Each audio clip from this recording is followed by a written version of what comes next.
Thank you for having me today to talk about sustainability and genetics, and more specifically the verified beef program.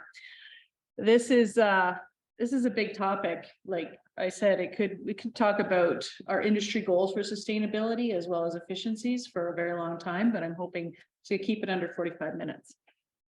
So my name is Shannon Argent. For those that don't know me, I'm the national manager for Verified Beef, which is under the umbrella of the Beef Cattle Research Council here in Canada, which is a division of the Canadian Cattle Association. Myself and my family, so my husband, my kids, and my parents also have a 200 head cow, calf, and backgrounding operation in Cremona, Alberta, which is about an hour and a half northwest of here. So I've been listening to all these really fantastic presentations that we've been having over the last couple of days around genetics and improvement. And when it comes to thinking about sustainability and genetics, they really have one common outcome, and that's increased efficiency. So increased efficiency that will decrease your footprint on the landscape, as well as making sure we can meet sustainability goals, which I'm going to be talking about, and genetic progress is a big part of that. So how do we know we're achieving our goals? So these are the items I'm going to talk a little bit about today. So the gains we've achieved so far, what our industry goals are with regards to sustainability, which does include a genetic component as well as an efficiency component. National sustainability assessments and certification and the difference between the two, because there is a difference between the two. How an individual operation records and does self-evaluation towards a change in management, with the idea that that data can then be used to help validate overall industry assessment against sustainability, as well as assessing within an operation's own efficiency on management change. And then the use of our national data for evidence-based policy and resource development, and that's where VBP fits in. When it comes to continuous improvement, which is a big component of what sustainability is all about, is we're always striving to continuously improve. You can't see where you are or where you want to go without seeing where you've already been. And we have a really good story to tell. These are infographics from the Beef Cattle Research Council that have shown how far in the last 20 years we have come as an industry with regards to efficiency. So producing more with less inputs and less footprint. Because we really do have a good story to tell. So when we talk about our industry goals towards sustainability, these 7 organizations in Canada got together and they came to an agreement on what our 2030 goals should be. And they're ambitious. We're talking about many, many areas of beef production where our industry has made ambitious goals, and we're pretty confident we're going to meet them. So we have goals around GHG emissions, we have goals around animal welfare, we have goals around antimicrobial use and antimicrobial resistance, and environmental sustainability. So here in Canada, we defined beef sustainability as environmentally sound, socially responsible, and economically viable, prioritizing the planet, people, the animals, and the progress. And this is due to the work done by the Canadian Roundtable for Sustainable Beef, which leads the conversation around sustainability in the beef industry in Canada. So it is a multi-stakeholder group. So it's not just us as an industry saying what we want to do. These are the conversations around sustainability that include the retailers, the packers, the animal welfare groups, the NGOs, as well as producers and industry groups. So everybody's at the table and coming to a consensus on what sustainability means in Canada. And that's really important and pretty impressive that we can get anybody around that table. These are the pillars of sustainability as defined by the CRSB. So it focuses on natural resources, people in the community, animal health and welfare, food, particularly safe food, and efficiency and innovation. And underscoring all of those pillars is economic viability, because that is, from a Canadian perspective, a very important component of sustainability in Canada. So, like our producers, we ask our producers to, keep good records, make sure you're using data to inform your decisions. And we as an industry have to do the same thing to ourselves. So when it comes to what we use to present for assessment by governments, others, the world, on how we're doing in sustainability, there's two different ways that the CRSB defines sustainability. So one is through the National Beef Sustainability Assessment. So this is a whole benchmarking outlining strengths, weaknesses, and opportunities in our industry towards how we're doing in when we look at our whole industry against those pillars that I just showed you. So this was first produced in 2016. The next iteration in 2023, the background work has been done, and we're waiting very eagerly for the results to be published in the fall of 2023. So that's looking at the overall industry as a whole.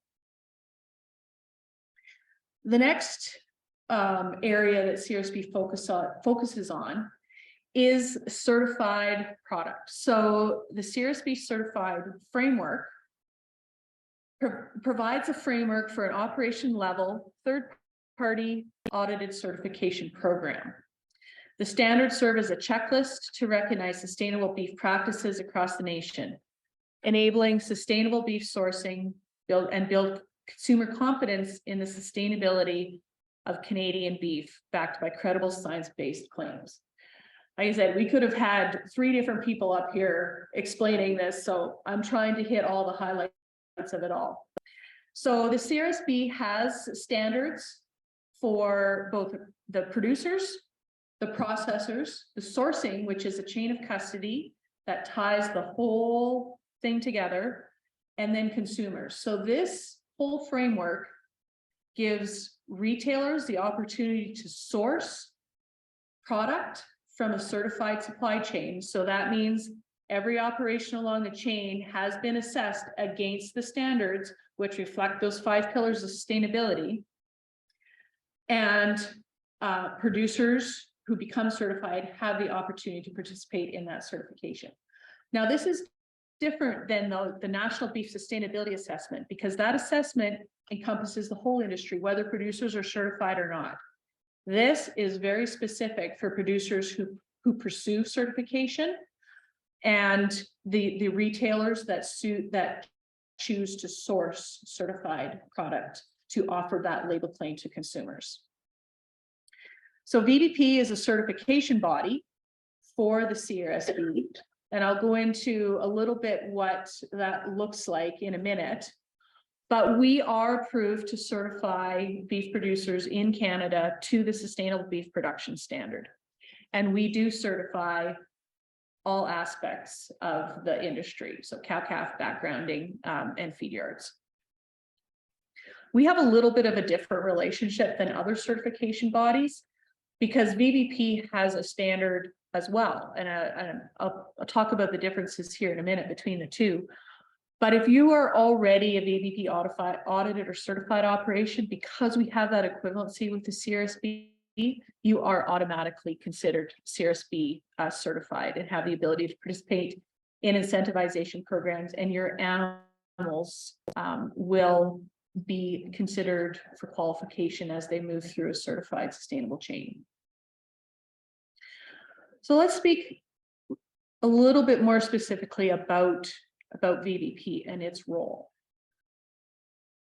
So A little bit of history on VBP. VBP started as the Quality Starts Here program, which was developed by the Canadian Cattle Association in around 1998. So this was the first iteration of best management practices towards increased food safety in our industry, and verified beef was grown out of there. In 2003, Quality Starts Here became verified beef.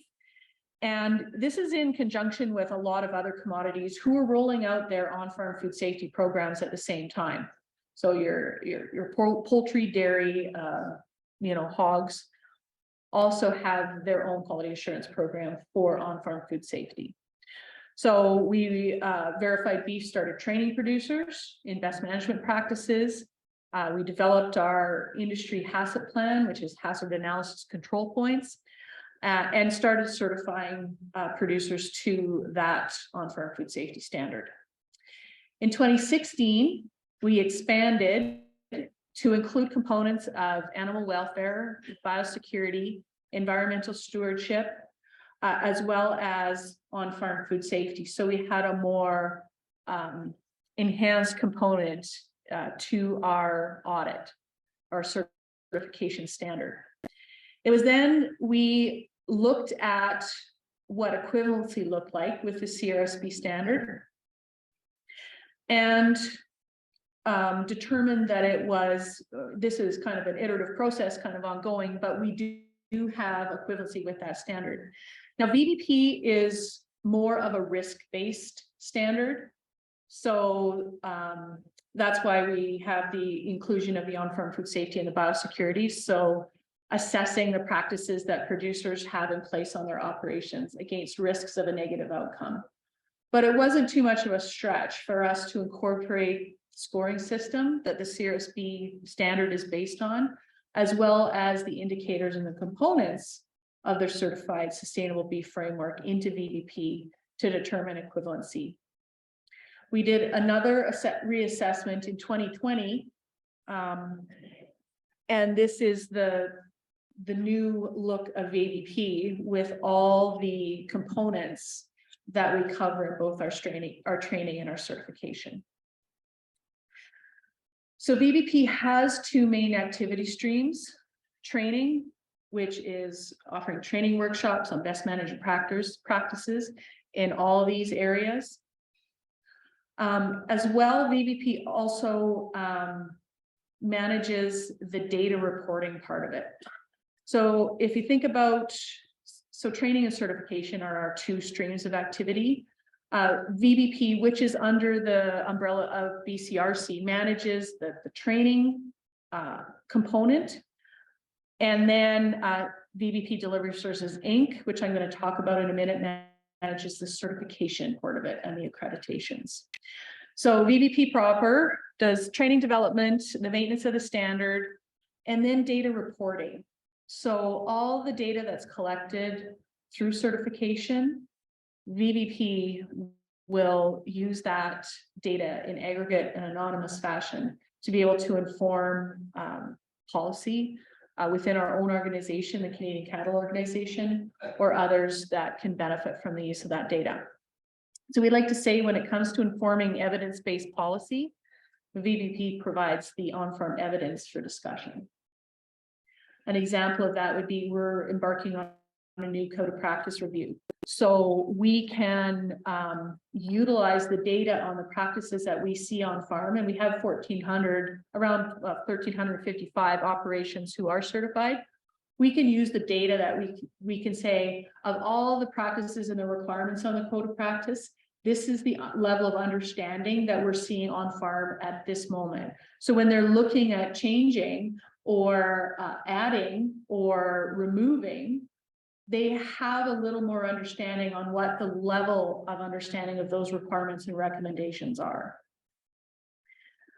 Producers deserve, and I'm going to talk a little bit about the importance of the training component, because producers deserve to know what's expected of them when they're looking at certification or best management practice change, and they want to know why. And that's a real important aspect of VBP. Now, VBP focuses most of their training on best management practices for successful certification, or changing your score within a sustainability standard. So what different records should you be keeping? What different management practices should you be looking at?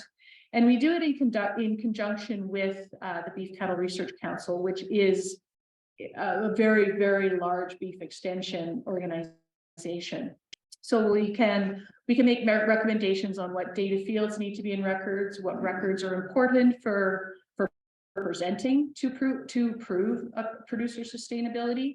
And we can also use that towards the National Based Sustainability Assessment, which is the overarching indicator of sustainability in the beef industry in Canada. We can use that data to inform that as well.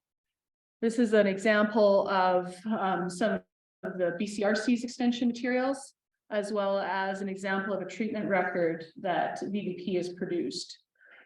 One area where we have seen a lot of progress is in the data that producers are recording when it comes to treatments, which is helping us in conversations around antibiotic use in the beef industry, antimicrobial resistance, and also the food safety risk of physical and chemical food safety problems. So VBP is unique in one other way, and that's we have different ways of offering training to producers. And I'm going to highlight specifically our coordinator network. So VBP, through agreements with our provincial cattle organizations, maintains coordinators in each of the provinces, and then one to cover all the Maritimes. These coordinators will do in-person training sessions. They will do one-on-one pre-certification assessments with producers to make sure that they have everything in order, if they have any questions, those kind of things. And they have a really trusted relationship with the producers in their provinces. They're very knowledgeable about provincial regulations, and they do have a very elevated position of trust with producers. They will ask them just about everything. So we're really quite unique in that resource with VBP. They are fantastic individuals. This is some examples of the data that VBP maintains.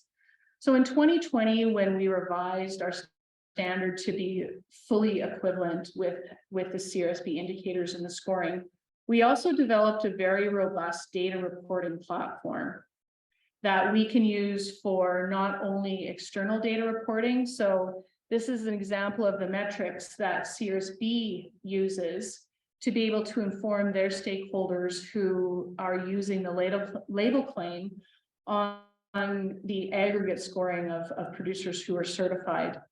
We can also use it to track what corrective actions we have issued to producers. So if a producer doesn't have the right record or the process in place to mitigate specifically food safety risks, then we can issue corrective action, and the producer, can have the opportunity to get that record and be able to present it to us to resolve the corrective action. But we use this system for our own internal reviews, like we're asking the producers to do. We do ourselves our own internal reviews. So if we're seeing a large amount of corrective actions in one area, we can focus more resources towards education, or we have to ask ourselves, are we asking the question correctly, that a producer can successfully answer that question? And if not, what needs to change? So we do that continuously. And then we can also, this is the data that's collected. We have a standardized set of responses to each question that an auditor can fill in on what they're seeing on farm, as well as add things that are new and novel that they're seeing. And this is very anonymous data, but this is the data that we can use to inform policy decisions on what our auditors are actually seeing on farm. So we're very, very proud of this data reporting platform. This is just a sample of the number of operations that we have in each of the provinces, and I've got those numbers a little bit later. So then we have another standalone organization, VBP Delivery Services, Inc. So this is a certification arm of VBP. So VBP has oversight over what I'm going to call it Delivery Services Inc. because that's what we call it in-house. Delivery Services Inc. does, but it is the organization that has the auditors, the reviewers, that takes the certification up to the point of audit. So VBP will handle producer questions, training, those kind of things up to the point of audit. And then Delivery Services Inc. takes over for the remainder of the certification cycle. So VBP Inc. certifies and quantifies a standard that VBP maintains, is one way to think about it. So we do have a 5-year audit cycle. So we have year 1 is an on-farm audit. So before that, our provincial coordinators will do a pre-audit prep, and then our auditors will come in with an on-site visit and ask the 60 questions that we have in our audit standard and fill out the reporting. And then VBP Delivery Services Inc. issues that official certification that says that the producer is certified VBP and CRSB. And then the renewals, so year 2 will be a records assessment, year 3 will be a self-declaration, year 4 will be another records assessment, and year 5 is another self-declaration, so that gives our program the confidence that those producers are maintaining those practices that the auditor saw in year 1 throughout the whole audit cycle that they're certified to. Our auditors will help with those records reviews. So records assessments, when we get a sampling of records in, they will help with those assessments and reviews. So here's our latest numbers of cattle that are under the management of certified operations as of May 31st. So we have 1.76 and change million head that are under the management of certified operations. That includes 363,000 cow-calf head. So this is the number of mama cows in that herd for the current year. We have 292,000 head of backgrounding cattle. This also includes the number of head retained for replacements, backgrounding and grassing operations. And then 1.1 million head a feed yard capacity, and that is a one-time bunk capacity for commercial feed yards. We also collect metrics on the number, and those numbers are updated yearly by the producer itself. So they're self-declared numbers, but they update them every year themselves. We also collect metrics on the number of acres that are under the management of certified operations, and this is important as we look at land management practices for sustainability certification. So we have in total 6.3. We just recently looked at our June numbers, which I didn't get a chance to update. We're up to 6.4 million acres under the management of certified operations now, which includes 103,000 irrigated acres for feed production, 571,000 dryland acres for feed production, 780,000 tame grazing acres, and 4.9 million, just about 5 million acres of native grazing acres. So these are under the management of VBP certified operations. And all those numbers of head and acres are under the management of 1,355 certified operations. So a lot of them are quite large operations. I was very impressed that Douglas Lake, that won an award today, is all of their operations are VBP and CRSB certified. Alberta used to be the leader in the number of certified operations in the country, and just recently Saskatchewan surpassed Alberta for the number of certified operations. Saskatchewan has been running an incentive for producers. So if a producer is VBP certified or trained, they have access to a 50-50 grant match for infrastructure investments as well as certification, and a lot of producers have been taking advantage of that. So this is just a snippet of the information that we collect on each of our indicators and how we score it and how that data then translates into our data platform. So this is an example of biosecurity section of our standard. Our auditors will go, they will ask those questions. They will assess the answers of those questions against, you can see that on the left there. And these have changed a little bit. I don't know where the pointer is, but oh, there it is. This, they can see when they input this into the form, how the producer's answers are again assessed against that standard to come up with that scoring.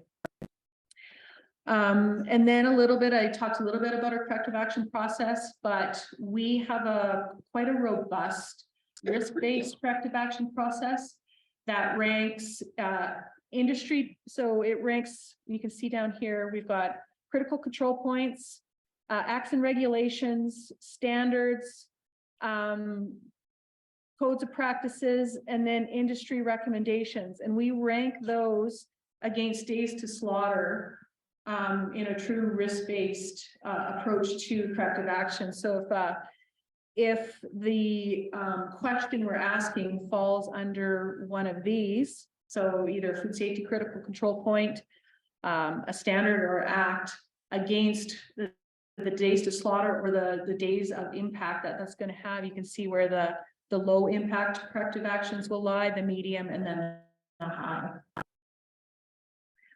And these other ones are just some more examples of our internal review and reporting process. And then at the end of the day, the producer will get a report card. So we will give them a summary of the scores that they received against all those questions and assessments. And we also provide a benchmark against other producers in their cohort. So this would be the average scoring of all, for example, all cow-calf producers. This is across the country. We're not going to compare a cow-calf producer to a feedlot. So that's what I mean by a cohort. And then this is the average score that the producer received in all of those pillars. And then our auditor will also provide a summary for that producer on the things that they did good or opportunities to improve.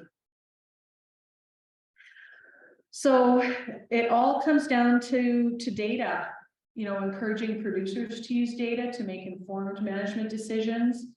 Us as an industry using data responsibly to be able to prove to our governments and our world what our sustainability looks like. And that's where we get the efficiencies in what we do and really can contribute to the continuous improvement of our beef industry. So I'm happy to take any questions. I think I kind of managed to not badly hit the timing. You did fantastic.